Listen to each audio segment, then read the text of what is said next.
This is a Sunpack SP140 flash unit which dates from probably the 1970s, and I'm not recommending this thing. In fact, this is a cautionary tale because this is typical of many little old flash units that you'll see on eBay or even in junk shops, and it is although it's actually well made for its time, it's extremely basic. It has no automation. The only control is an on-off switch, and you have to use the flash formula to know what lens aperture to use at a given subject distance.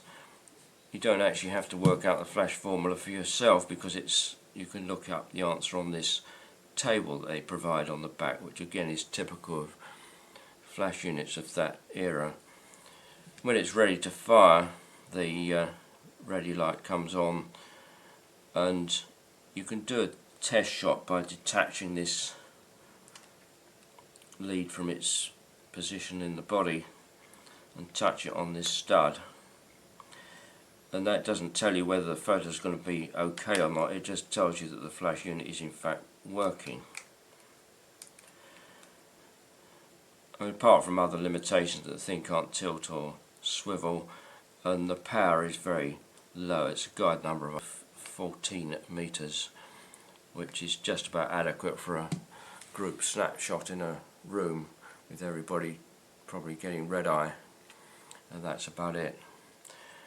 But the real reason for this is to caution against using one of these old units on a modern camera, because it has a very high trigger voltage which would burn out the electronics of a modern camera, not just digital camera but the later film era cameras as well.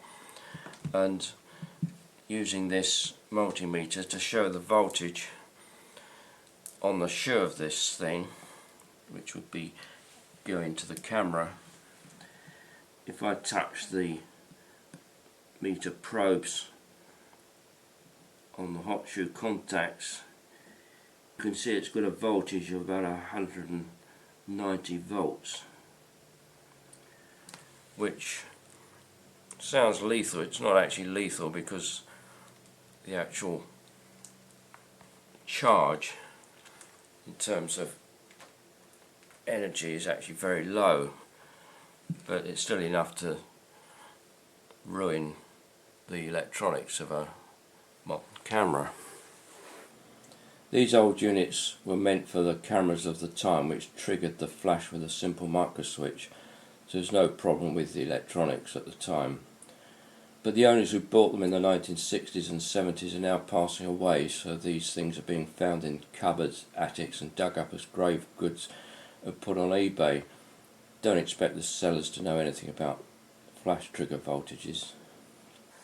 Nevertheless, there's loads of these things on eBay, and people expecting to get 5, 10 or even 20, 30 pounds for things like this, but the safest thing to do is actually to put it in the scrap bin in case somebody one day unknowingly puts it onto a modern camera and wrecks the camera.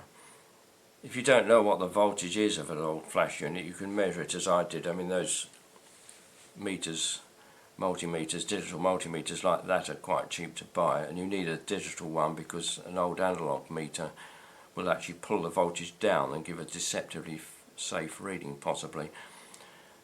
There is a website which has an enormous table of the trigger voltages of older flash units, and I will give that in a link in the description below. Sometimes you'll hear advice to use one of these old high voltage flash units with a voltage reducing adapter between it and the camera. I think one of them sold under the name of SafeSync. It just isn't worth it. I mean, those things cost about £60, and for far less than that you can buy a perfectly good older flash unit on eBay which does have a safe voltage, so you don't need any adapter. That's it for today. Thank you for watching.